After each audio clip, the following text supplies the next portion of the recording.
go ahead and start. Okay, great. I didn't know if I was introducing myself, so here I am. I'm Moni Law, housing counselor at the Berkeley Rent Board with my colleague Michele Byrnes, and I'm going to go over tenants' rights and responsibilities. There will be questions. We hope you ask them, and if we don't cover what you're wanting to have covered, we'll definitely pick up on that at the end. Next slide, please. Or do I pass the slide myself? Oh wait, here we go. So these are our agenda items today. We're going to cover the application process and rental agreements, which is really important, security deposits, rent levels, good cause for eviction, protections and considerations during shelter in place, that's what SIP is, and then breaking a lease, and then finally Q&A at the end. And next slide. So these are the things you want to ask before you're signing a lease. Maybe I should ask, is everybody in the process of looking for housing, or does everyone already have housing? Sometimes it's good to test our audience and know where people are at. There's a little hard it's funny, you can't, how do you exchange and do interaction with people on Zoom and I can't see everybody's faces? I've unmuted you all if you want to talk or put your answers in the chat. Yeah, chat box is always good. So no one said anything as of yet because you're just intrigued and wondering, wow. Currently have housing, that's one. They do, okay. Is anyone looking for housing and looking at applying for a place at this time? And if not, just think of all this in the next time that you go out to look for housing or tell your friends. So the questions you want to ask yourself, Michael's not looking currently, but he might in the future. These are the things to ask yourself when you are looking. Oh, is there a tenant screening fee? Yeah, there usually is. There's an ordinance for that. So an ordinance is a city law that was passed to regulate this because some landlords would charge $100 per person or all kinds of fees. It's changed every year, a little bit increased, but it's about $56 per tenant now is the maximum. And there's things that they have to put on their application form, and their tenant screening information has to be there. There's information you should have ready. People go to these things now as job interviews, as you're probably aware if you're looking for the second or third year or fourth year. Excuse me, you want to have your credit score, a co-signer, and letters of reference. Like, make yourself stand out, just as though you're at a job interview. And then, thing to know before signing a lease is this thing called Costa-Hawkins. Anybody heard of Costa-Hawkins? Woo! What's Costa-Hawkins? This guy named Costa and this other guy named Hawkins came together and made a law, and it's called Costa-Hawkins. And it basically is vacancy deregulation, where whenever there's a vacancy, quote unquote, a turnover in tenancy, the landlord's allowed to reset the rent in a rent controlled unit. So if you're like most Cal students, your roommate that's been there 5, 6, 7 years with lower rent moved out. That was the last original tenant. There's now a quote vacancy, even though there's 3 of you left. Your rent might go up hundreds of dollars more a month, or maybe 1,000. I don't know. I've seen really high increases sometimes in the past anyway. So Costa-Hawkins event is when there's a vacancy turnover of tenancy. And then the final question to ask before you even sign the lease, because we ask, people tell us later, I had no idea the unit wasn't rent controlled. So know this, it's not rent controlled if it's a single family home, most single family homes, unless it's 5 bedrooms or more on separate leases, that's a rooming house.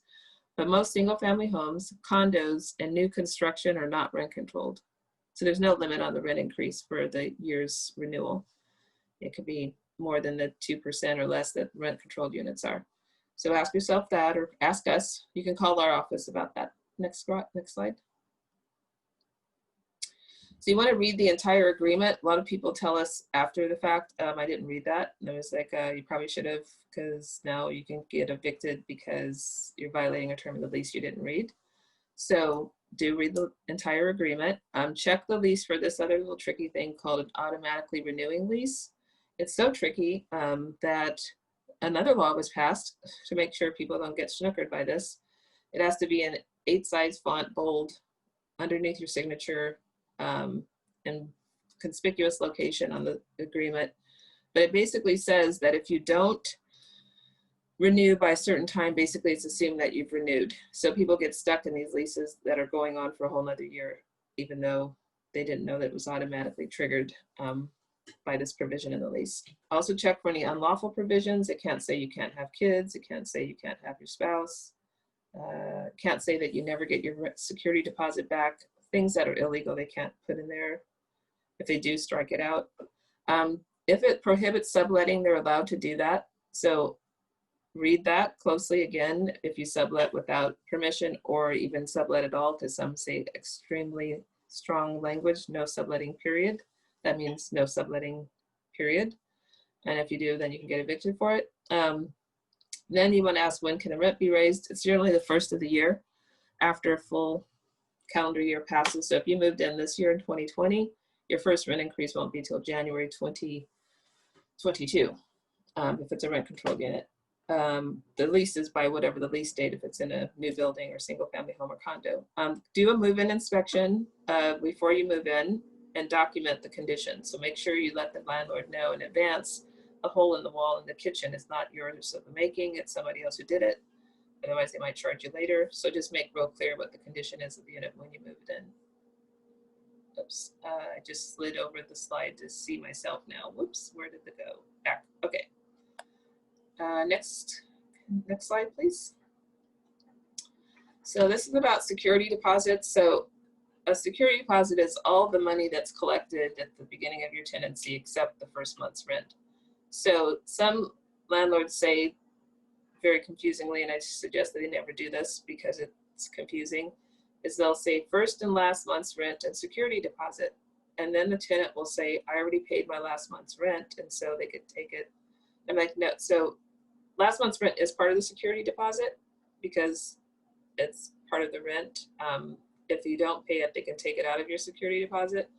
But look at your lease, because some of them are very clear. It'll even say there was no prepaid rent on this last month's. You pay every month, and then there's 2 months for unfurnished units. So if your rent's $2,000, they could charge you $4,000 in security deposit, plus your $2,000 of the first month's rent. So you can be charged $6,000 to move in, essentially.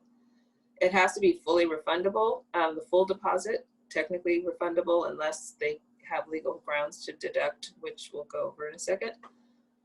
And finally, they can't increase it during your tenancy for rent controlled units anyway, except pet deposit. If you decide you want Fido and they agree, Fido's going to be probably $500, $300. They charge a few $100s usually to cover damage that a dog might create. So otherwise you cannot increase the security deposit for a rent controlled unit. Next slide, please. What they can use your security deposit for is the unpaid rent. So if you get behind a month or 2 or 3, that's going to be taken out of your security deposit.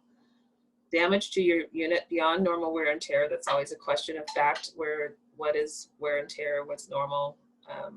So be really clear that if it's just a scuff mark, probably not. But if you scratch the floor, put a hole in the wall, or something beyond normal wear and tear. And damage is also your guests or friends or family or anybody who damages the unit under your tenancy. You know, you could be liable under your security deposit for that. Then the third area that they can deduct is for cleaning to bring it to the condition you moved in. I have a lot of Cal students and their parents say they take like hours to clean the place when they move in. Make sure you document that because you have to bring it back to the unit condition you were delivered to you. So video if you have to condition if it's really bad, and definitely, you know, sweep, wipe down, clean, but deep cleaning isn't going to be required unless they gave it to you deep cleaning level. Just so you know too, in some of the new buildings, they will automatically charge you cleaning deposit withdrawal anyway. They'll charge you like $200 or $300 because they do a deep shampoo and deep clean. Then best practices for this process. Let's see, I'm at the bottom of the screen and I don't know if I see it all. Let's see here. Oh, there we are. You want to give your 30-day notice to the landlord that you're vacating and provide the new address where you can receive your security deposit. And we have a sample letter, by the way. So the really good news on all of this, that's just like, ooh, we're covering a lot of territory. It's all on our website. So you don't have to take a note. Well, you have this slide deck, but you can also go to our website. There's a sample letter for your 30-day notice and your new address. You want to make sure you clean it and repair damage. So the walkthrough inspection that you can do at the end and you're taking photos, the landlord is supposed to give you a chance 2 weeks prior to your moving out that there's a problem here or there, and in that walkthrough they've identified what those issues are so that you can do the repairs much cheaper than they're going to charge you for, right? They'll charge you, body contractor comes in, charges you $200 to do something you can spend $20 to fix. So try your best to do the repairs and get it identified in advance of moving out 2 weeks before. That's also on our website, sample letter for that. Next slide, please. Group living arrangements are common and a big deal for students. So the first bullet is about the original occupant is defined as follows. So it's somebody who actually signed the lease, so the original leaseholder. It's also a subtenant who remains in the unit. So if Anna's staying there after, you know, I moved out and Anna's still there, she's the subtenant, but you're an original tenant now that I moved out. So as soon as the original person who signed the lease, that was me, I left. Okay, Anna, you're now a subtenant, but no, now you're an original occupant, which now triggers the Costa-Hawkins that we talked about earlier. So boom, you get a 60-day notice usually that your rent's going to go up 30% or whatever they decide it's going to be, because they're allowed to set it. And then they tell us what your rent is and they file a form with us. Then anybody who moved into the unit within 30 days of our lease signing. So if I sign the lease on August 1st and somebody moved in August 15th, a lot of students are coming back in the middle of the month. Even though they didn't sign the lease, they're also considered an original tenant with protections of that rent that was set on August 1st for me and whoever moved in within 30 days with the landlord's approval, of course. Then we're master tenant issue we want to make sure you know about. This is common in group living arrangement is they're like the landlord. The term is actually sub-landlord and there's a subtenant. So most landlords don't want to take money from a subtenant, but they'll take it from the master tenant instead. And they interact mainly with the master tenant, who's their tenant. The subtenant is the master tenant's tenant. They're like the landlord.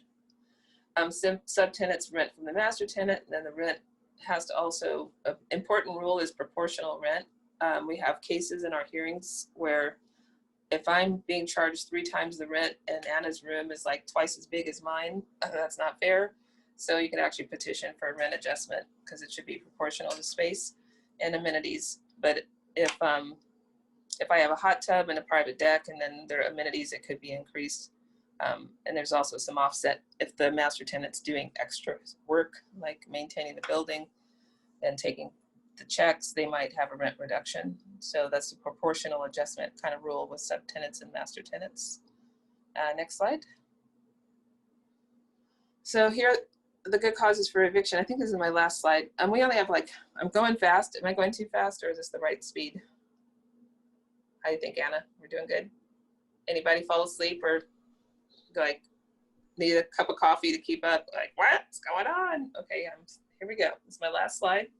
And we're going to slip over, I think, to Michele after this one, or maybe one more.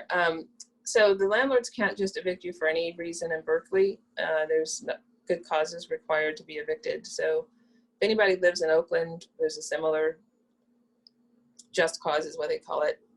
You have to be evicted for a specific reason. The reasons in the Berkeley law are outlined here. It's non-payment of rent's a common one, violation of material substantial lease terms, so don't do that. If you cause damage to a unit and you refuse to do repairs, I had somebody who accidentally left the water on, bummer, because it flooded the whole lower unit and there's like thousands of dollars of damage. So do get insurance, a side note. You're not required to usually, although some leases will say that. It's not a bad idea and we can't tell people what to do, but just FYI, if you don't have insurance, sometimes you could be really out. Especially if there's a fire or other things happen too, you lose everything. But if there's damage you don't pay, you can be evicted if you refuse to do the repairs or make a payment plan to do the repairs. Also, if you refuse to sign a substantially identical lease, so that the end of your lease is coming up and then they give you a new lease and it's pretty much the same, substantially so, if you refuse to sign it, they could evict you for that. They have to give you a notice to cure for an opportunity to sign it. The other area is nuisance. So if people are having parties every night and there's 10 police reports and neighbors are calling and all kinds of mischief and nonsense, you could be evicted for that. Nuisance could also be for smells or, well, drugs smell sometimes, but like, yeah, smells and a nuisance, and sound, but mainly sound are what the common ones are. And then if you refuse the landlord a lawful access, that's going to be 24-hour notice. They have to give you in writing that it's for needed or agreed to repair or to show the unit to someone. If you refuse and they gave you 24-hour notice in advance, that could be grounds for eviction. Premium properties, I just saw these today, they also charge you for the fee if someone has to come back again. So beware of what your lease says, and the state law is you got to let them in if they gave you 24-hour notice, and you can be evicted if you don't. One of the other ones that's happening a lot, just because everyone loves Berkeley, wants to move here and they buy a property. If they buy the property, and there's Cal parents that buy properties too, so their Cal students can move into it. So it might be one of those situations. And if someone is the unfortunate one that's being moved out, they have to be given, if they've lived there at least a year, relocation payment and 60-day notice. And the owner move-in is very technical. I'm not going to go into all the details, but just know if you're living in a unit and the owner buys the property and they say they want your unit, call the rent board, because we can give you advice of your rights as a tenant, that you don't always have to move. The person might just be buying the property as a rental property or income property, but if they wanted to move in, there are some special rules that apply to that. And the Ellis Act is something where that good cause to evict is a little more complicated too, but it basically takes the whole property off the market. They're not going to be in the rental business anymore. And Ellis is the name of the state legislator who it's named after. Berkeley has extra protections, but if you're there, you're not seniors, so it'd not be for the 4-month notice. I mean, the 1-year notice would be like the 4-month notice. So you get more notice, you get relocation payment, and basically you have to move because they're taking the units off the market for a number of years. That's the basic overview of it. There's a lot more to it. And the final point is demolition, which is rare, but I hear that the UC, which is not a rent controlled building though, but they're looking to demolish a couple units that have tenants in them. So Berkeley wants to protect tenants from not losing their housing. So there's an ordinance called the demolition ordinance. And if they demolish a rent controlled unit, they have to replace it, generally is the rule. And also they've discouraged people from demolishing buildings unless they're not up to code or something, but not just to build a fancy new building. That's protecting existing rent controlled units is what our charge is to do under the state law that was passed in 1980. Voters passed us into law in the rent control laws. I think, is next slide yours, Michelle? I forgot what page we're on. Are we on Yes, 8? it is now me. Okay. Right, good. Okay, great. Thanks, Moni. So hi, everyone. I'm Michele Byrnes, also with the Rent Board. And so I was now going to talk about some specific things related to being a tenant now during these extraordinary circumstances of COVID-19. And I saw that some of the questions that were submitted in advance related directly to this. So I will try to touch on those, but at the end, certainly people can ask questions as well. So a couple of things to be aware of is that right now, so there's an emergency response ordinance that was passed by the Berkeley City Council. And one of the primary components is that it prohibits most evictions in Berkeley.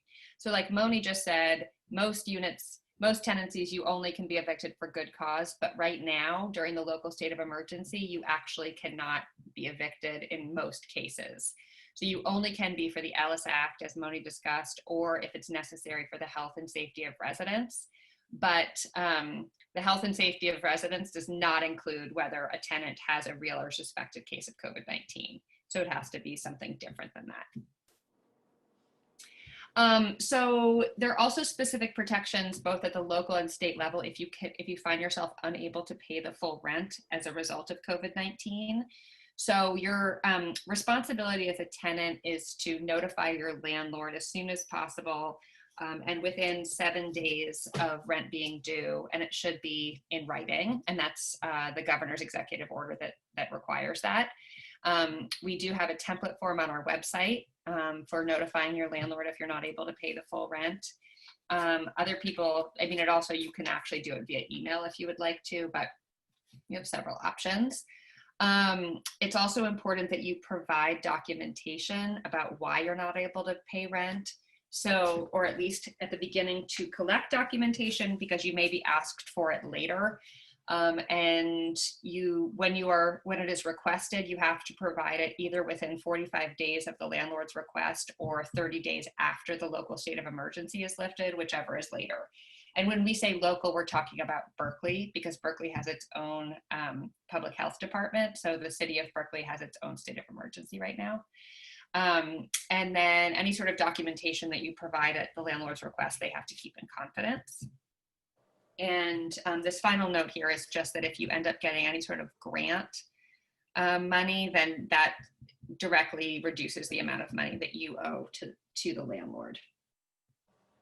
So let's talk about what it would be considered a covered reason for delaying how much rent you can pay. So even if you can pay any portion of your rent, but not all of it, you should do so, and just make sure that you notify your landlord of how much you'll be able to pay. The covered reasons for delayed payment of rent, this is in the emergency ordinance at the city level, is if it's the result of a material decrease in your income and that decrease was caused by the impacts of the COVID-19 pandemic or the government response to the pandemic. So some examples of covered reasons would be if you were laid off from your job or your hours were reduced, if you have caregiving responsibilities, if you have substantial material out-of-pocket medical expenses, or if you have if the number of tenants, this tends to be the most relevant to students, is that if the number of tenants in your household is reduced as a result of COVID-19. And one question that we get a lot of is, okay, well, what if one of my roommates just didn't return because of the school was closed? Then does that count as a covered reason? And the answer is it's ultimately going to be decided in court. We can't give a definitive answer, but that would be the kind of case that you could try to make. So for example, if it's you and two roommates and you pay, about a third of rent, and then neither of your roommates return because classes are online and they decide it's not, the expense doesn't make sense, or they're not able to cover the expense, and then you suddenly have this apartment, then you would want to make sure to notify your landlord right away that you can only cover a third of the rent and that your roommates have not returned as a result of COVID-19. And again, ultimately, it's going to be up to the courts to decide if that's a valid reason, but that's going to be one of the things that's one of the arguments that you could make. In terms of whether rent is owed, if you're not able to pay the full rent, you will have up to 12 months after the local state of emergency has expired to pay your full rent. And then after that point, any unpaid overdue rent becomes a consumer debt. So you cannot be evicted for that unpaid rent that is accrued during the state of emergency. However, if let's say the state of emergency ends and then you don't pay rent the following month, then you could be evicted for that. So as soon as you want to pay as much rent as you can and pay your back rent as soon as you can, and within 12 months, and then after the state of emergency is lifted, you have to pay that next month's rent on time and in full. And another thing that's important to note is that late fees are currently prohibited. And it says both during and after the local state of emergency. So what that means is any sort of if you are late on your rent during the state of emergency, you could not be charged late fees now, nor can you be charged late fees on that delayed rent that accrued during the state of emergency.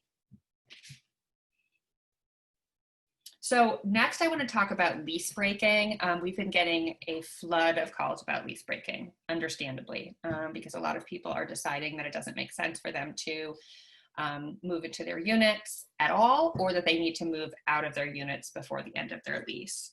So there's an intersection between state and local law, and this is something that's important to explain because there's been a fair amount of misunderstanding about it. So there is a new local law, that's Berkeley Municipal Code 13.78.017, and that specifically says that student tenants impacted by COVID-19 can terminate their leases without penalty with 30 days notice. The primary distinction here, though, is when it says without penalty, that does not mean there will not be any sort of financial consequence. It means that the landlord cannot just charge you a flat fee because you broke your lease. So let's say, for example, that you need to move out at the end of September, but your lease goes through January or through the end of December. But you need to break it because of COVID-19. You're going to have to leave Berkeley and break your lease. You'd want to give 30 days notice now. And then the landlord cannot just say, well, because it's really inconvenient for me, I need you to pay me $1,000 to get out of your lease. That would be considered a penalty, and that would not be allowed. However, what the landlord can do is follow state law, which is Civil Code 1951.2. And that says that a landlord can seek any rent that is still owed to them left on the lease. So in this case, let's say you move out at the end of September, you would still owe rent for October, November, and December, unless the landlord can find a new tenant to move in. And the landlord is responsible for taking steps to mitigate damages and trying to find a replacement tenant. And if they're not able to, then the tenant on the lease very well may be held financially responsible for that. One other nuance to be aware of is that tenants and landlords can mutually agree to end the lease. So they could come up basically where the tenant kind of buys themselves out of the lease, and they can negotiate a term allowing that, if they pay a certain fee. It wouldn't be a penalty, but basically saying, hey, I'm going to pay 1 month rent, or why don't you keep my deposit, and then I'm going to leave without any sort of liabilities. And that is allowed under the local ordinance. So I want to talk about having landlords enter your unit during shelter in place. That includes showing rental units for sale or for rent, as well as entering to do repairs. So let's first talk about showing units, because that, especially if you're breaking a lease and you need to leave and then they need to re-rent your unit, so they're going to want to show it. You want to make sure to be aware of your rights. So there's this, the shelter in place order has specific guidance around showing residential units. And it says that it should be a virtual showing if at all possible. And then if it's not feasible, then it has specific guidelines. What it does not do is break out what is feasible and what is not feasible. So typically what we encourage tenants to do is to really work with their landlord to arrange for a virtual showing. And that may include, one day someone coming in to do a video recording or to take photographs, but then that would, when the tenant is not present, but then that would mean you would not have people coming in and out of the unit for open houses. If an in-person showing isn't feasible, then they can be conducted by appointment when the resident or the occupant is not present. You can have one person showing the unit and then two people who are from the same household that are visiting the unit. And if you have questions about enforcement, you'd want to call the main city customer service line, or there's also a COVID-19 email address now. So, and another question related to this comes around making repairs or doing inspections. And a landlord is going to be allowed with 24 hours written notice to enter the unit to do necessary or agreed upon repairs. But then there's the balance right now of people's feeling of safety and wanting to make sure that they're complying with shelter in place and that they're maintaining social distance and not wanting to have people enter their unit. So what we encourage here is if your landlord wants to do a repair, you want to make sure that it is considered necessary, and then make sure that they're going to be complying with all the guidelines where you have the capacity to leave the unit while they're there, that they will be coming in with masks, and again, that it's a necessary repair. And again, the thing to keep in mind is if you do not agree with their entering the unit, you want to make sure to put that in writing and explain the reason. And potentially offer to try to negotiate a virtual showing. For example, if they think that something needs to be replaced, you could potentially try to arrange something over video to show them what the issues are. I also want to make sure people are aware of these housing retention grants that are available through the city. The Eviction Defense Center has some funding available. So if you find yourself unable to pay rent and you're at imminent risk of losing your housing, you can apply for a housing retention grant. And all the information is posted on the city's website there. And then another resource that is very important for people to know about is the Cal Student Legal Services, where they have a great website, and they have, especially around lease breaking right now, they have an informational memo that gives you a lot of very detailed information about lease breaking. And then we are, the City of Berkeley Rent Board housing counselors are available Monday through Friday as well to answer questions, and you can call us or send us emails. So with that, this is just a little bit more information about our website, but I'm happy to now turn it over to questions. Michelle, I found the list here and the emailed questions to us. Oh, great. Let me ask them out loud. So one is, if there are tenants within Berkeley who aren't protected by just cause and they are claiming protection from the eviction moratorium, can their landlord choose not to renew their fixed term lease if it expires? I think the answer is no. Landlord can't.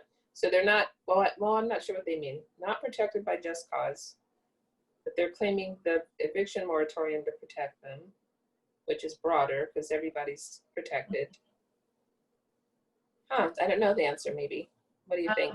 That might be one of those Ask Legal Department questions. I think that in general, most evictions are going to be prohibited. So in this case, if it's someone who's, let's say, for example, if you don't have any eviction protections,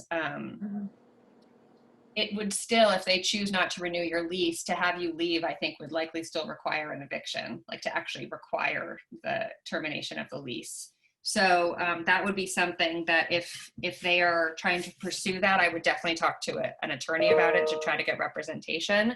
But I think you probably have protections. Yeah, and then the next, oh, go ahead. I was going to say, Anna also, I think, had some questions that she wanted to ask us as well. Yeah, I think those are from them. Also, I think, Michael, you had asked these questions, so if you want to have any clarification or follow-ups to those. Yeah, that's not a situation I'm facing, but I was kind of curious to know. I'm not sure if I feel like most tenants in Berkeley probably are protected by just cause. It's just that my understanding is that if there's no just cause, the expiration of a fixed term lease is not considered an eviction. So I'm kind of wondering what happens, because like the purpose of the moratorium is to keep people in place, right? And like not to lose their housing. So like what would, does that person get to keep their housing in that situation, for example? Yeah, I think yes. I see what you're saying. Yeah, it's not technically considered an eviction, but the reality is that if you don't renew a lease and then the tenant doesn't leave, it is an eviction. Eviction is the final step in terms of having that person move out. Okay. As a matter, was it Michael?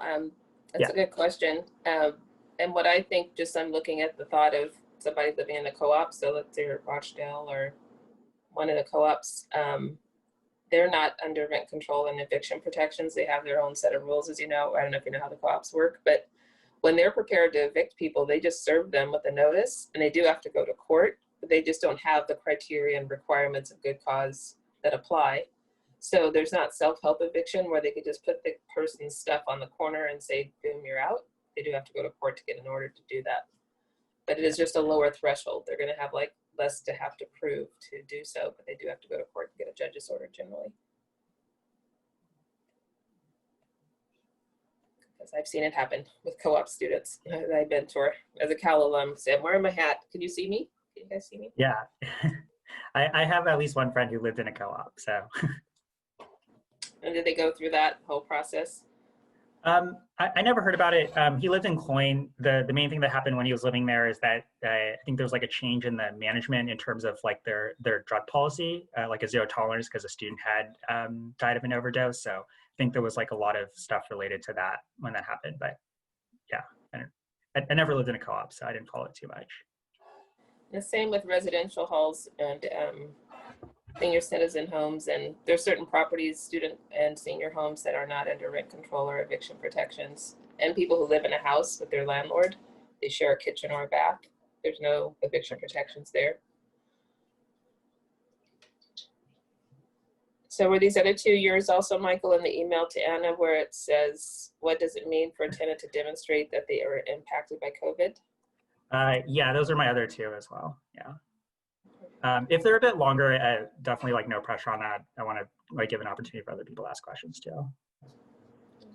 We only have a couple others, so I think we could probably cover these and a few other Okay. questions. One question that I had, I didn't send it to Anna, but actually on a more pragmatic level is probably more important to me.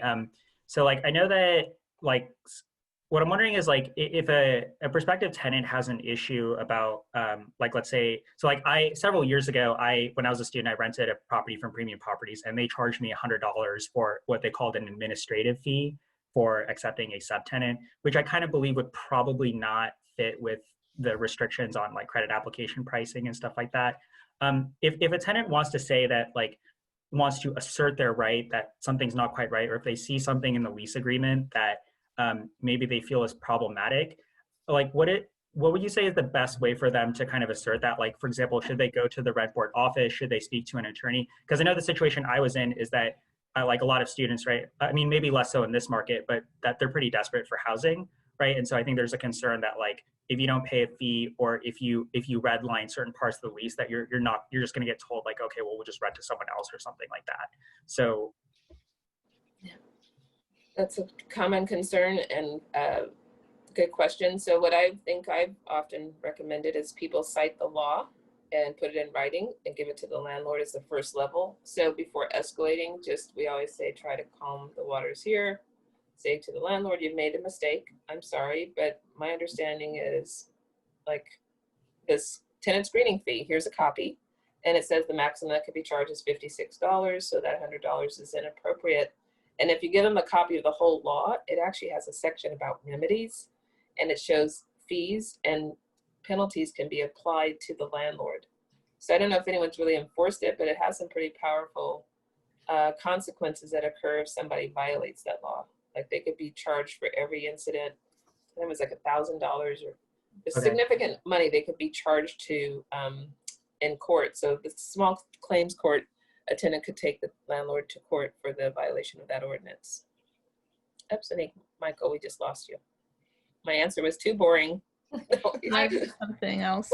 I would also say that in general, yes, like if you send an email to us or if you call us or when we're not in COVID land, if you come into our office, then that's exactly what the housing counselors will do, is they'll provide you with the specific links to the law so that you can self-advocate with the landlord. And then it looks like we have a question in the chat from Tina. It says, hi, could you go over unlawful protections again? Does that mean the landlord cannot tell you that you can't live with a spouse/child? I've had somebody do that once. They were like, they have kids and we don't allow kids in our building. I'm like, well, that's against the law. So you can't tell people that. So there's familial status protections, and discrimination on the basis of marital status is illegal. And so I've had the question happen, actually, it's funny. They weren't married and they weren't domestic partners yet, but it does allow protection if you're a domestic partner. So they applied for domestic partner certificate, which they had been talking about doing forever. And then they were protected and they couldn't ban the husband from moving in, who's now not the husband, but the domestic partner who was formerly such. So Tina, have you seen that situation happen and landlord precluded somebody from having kids or spouses live with them? That's rude to say, like, you're Johnny, you got to live next door, out on the street. Go down the street. You can't live here. That's kind of absurd. The other thing about that is that you can, there's the California Department of Fair Employment and Housing. And if you're aware of that kind of, if either you have faced that kind of discrimination or aware of other people, you can file a complaint directly with their office. It's very easy. I recently notified them about a case where an advertisement was prohibiting Section 8 tenants, which is also illegal. And they responded right away and, reached out to the landlord to notify them that that's illegal and that they need to take down that prohibition. So yeah, there's definitely, so that's like kind of not our area of expertise per se, but definitely, counselors know about it, as Moni just said. And it is, yeah, like she said, illegal.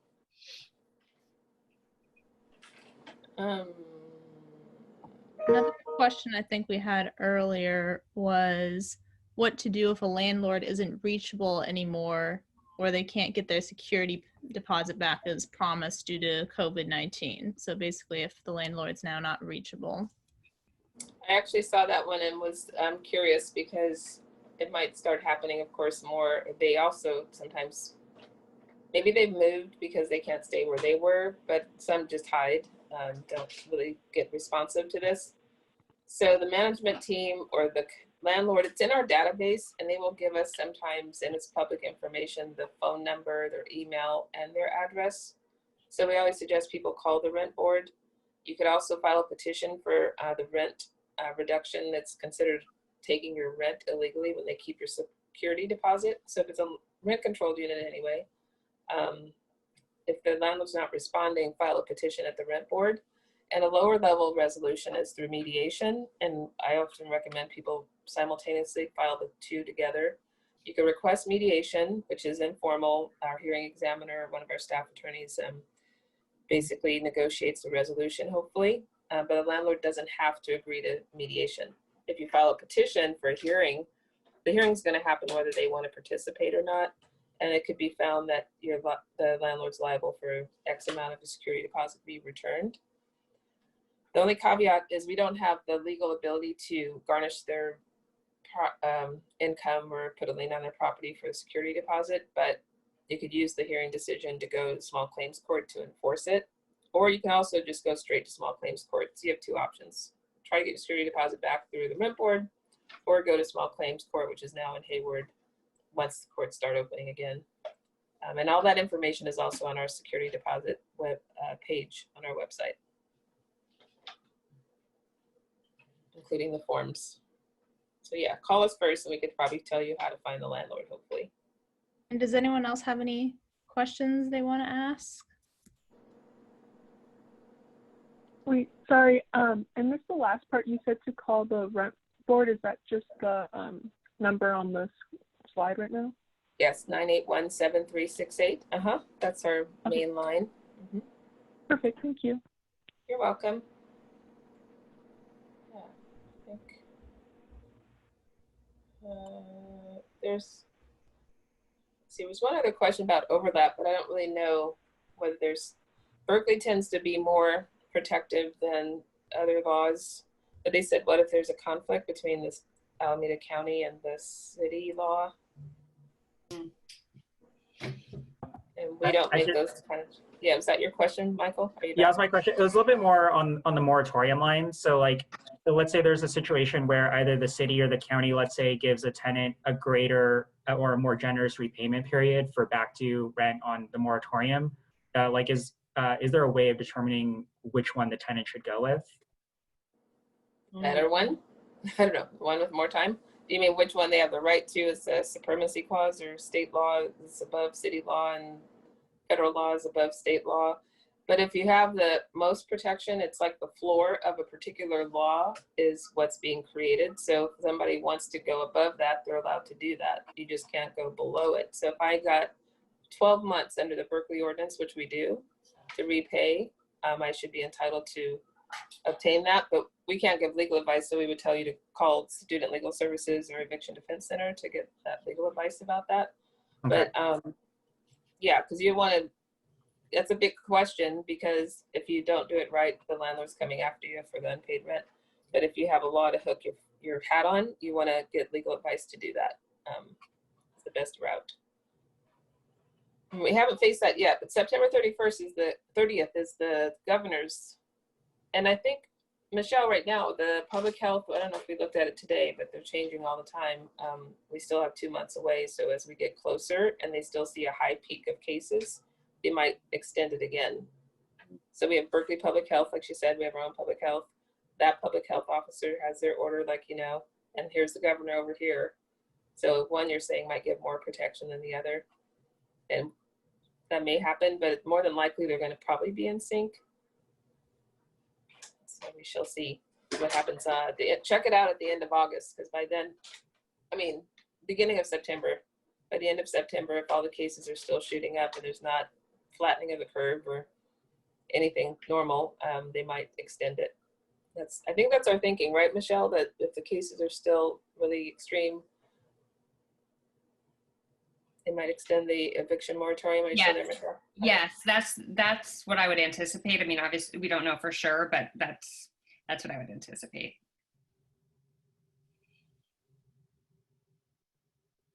Any other questions from anyone here? The last question Michael had, the answer is yes. You must be going to law school in the future. Do you want to go to law school? I didn't. Oh. No. I've thought about it. I thought so. I used to be a student at Cal, and I lived in Berkeley when I was working for a couple of years. I currently work in tenant landlord relations in South Bay, so that was part of my reason for coming to this, just because I want to learn more. We don't deal with Berkeley as a jurisdiction, so I just wanted to. Got it. Yeah, your last question about COVID is that what they do to demonstrate it is whatever reasonable information they can obtain, like their positive result that says they have COVID, their job loss, their letter of termination. Would a court have to determine if the document submitted is sufficient? Yes.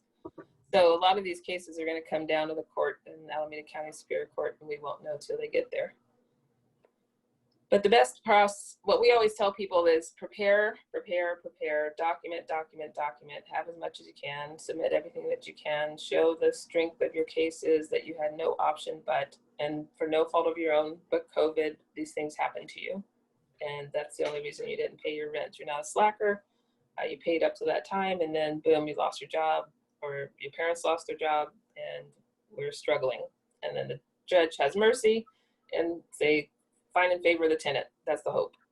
And the landlord hopes they get some kind of mercy because they're out of rent money too. But it's going to be a lot of, I think it's going to, are you doing legal cases or doing workups of cases from Contra Costa, you said?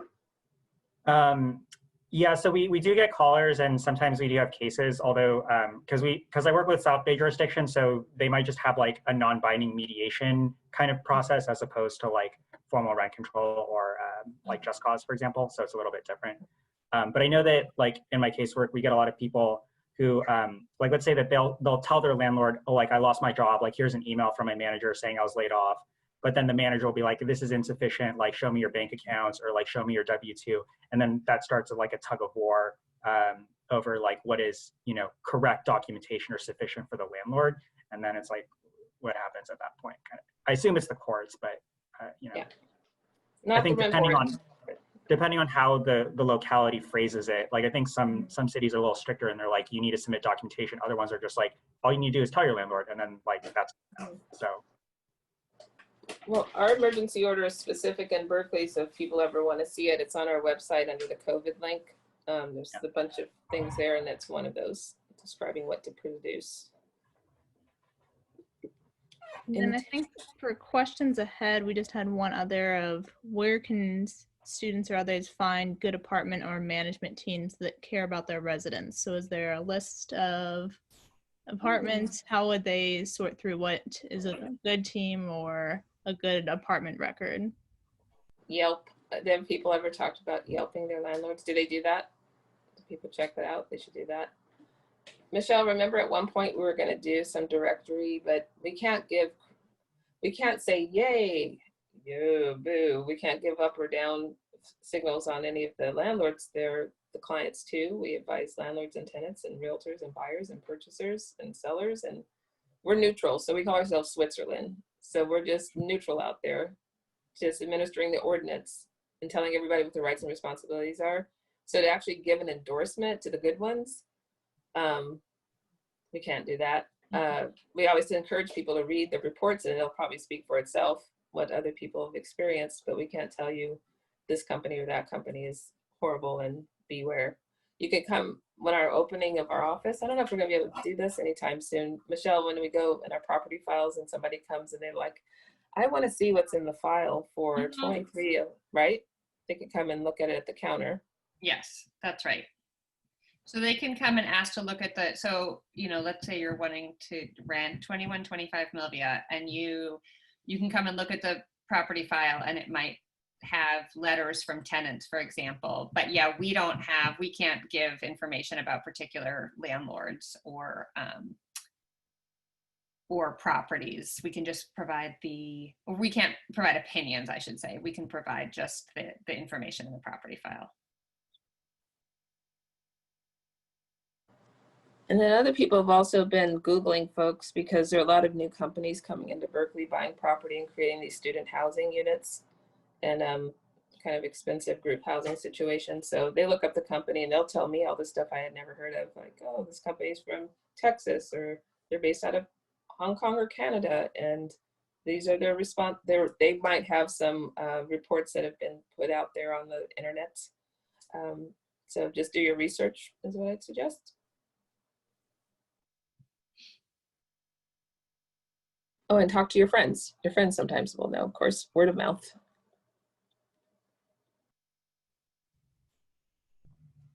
Are there any other specific questions in the last few minutes?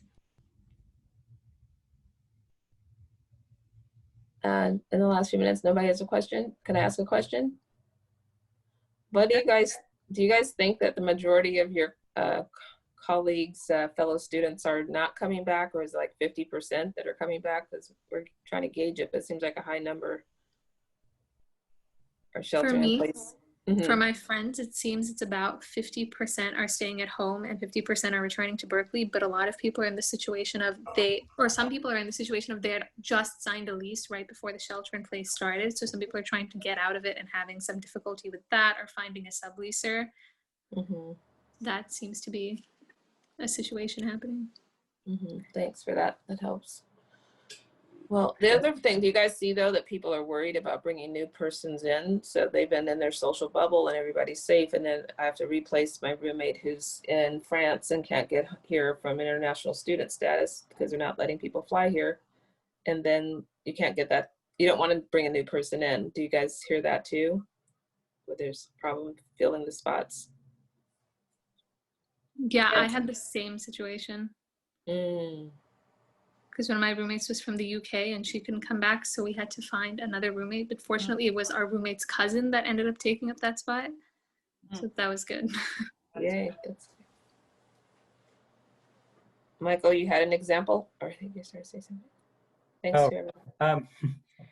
There was just one thought that I had, because I also heard that like if there's an emergency order from the governor that rent increases above 10% would not be allowed. Is that what you're advising people within Berkeley, even if it's a vacancy decontrol or just no rent control type of situation, that it would be capped at 10? Michelle, can you want to take that? Because that's something we've talked about. Oh, yeah. Basically, it's not just a 10. So during the state of emergency, there is limitations on the amount that rent can be raised between tenancies. So if someone moved out and you moved in, it can only be increased by a certain amount. It's not just 10% though. It's a specific percentage based on HUD. And I don't have it in front of me, but it's unfortunately tends to be higher than you would anticipate. Really? So when you look at the order, that's what I had thought originally too, is that it looks like, okay, it's just a 10, you can't increase it more than 10% or that's going to be considered price gouging. But there's a deeper analysis that, and if you want to send us an email afterwards, we can send you the specific calculations. Yeah, that'd be really helpful. Okay.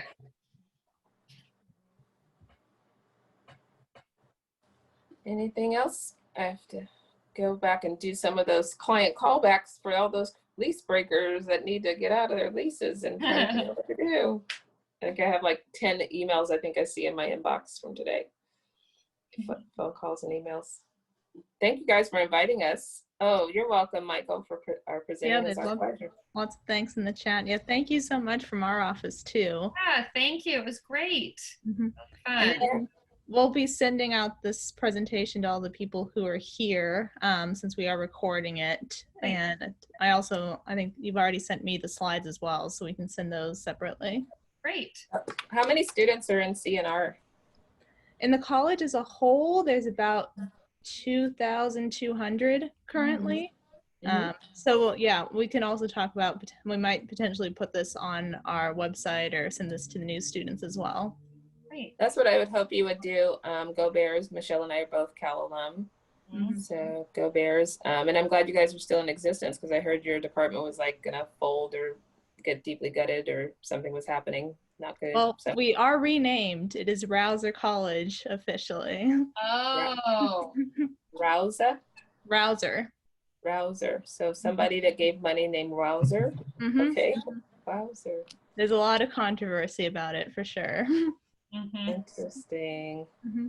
At least it's not Citibank building or something. Yeah. All right. Well, hang in there, you guys, and thank you for inviting us again. And anytime. Yes, Yeah, thank thank you you. so much. I hope you all hang in there okay. Oh wait, can I take a screenshot? Sure. With permission. Wait, I have to make sure I can get. Why are people not on my screen? Sometimes I can see everybody, and then I can't. What's with this? Moni, participants. Okay, I can't even do it. Michelle, can you? Here, I can send one to you that I took. Oh, thanks. Okay, that'd be awesome. All right, we'd like to share with our colleagues the things that we do that we're out there. So thank you guys again, and have a great day, and good luck in school. Thank you, everyone. Have a good day.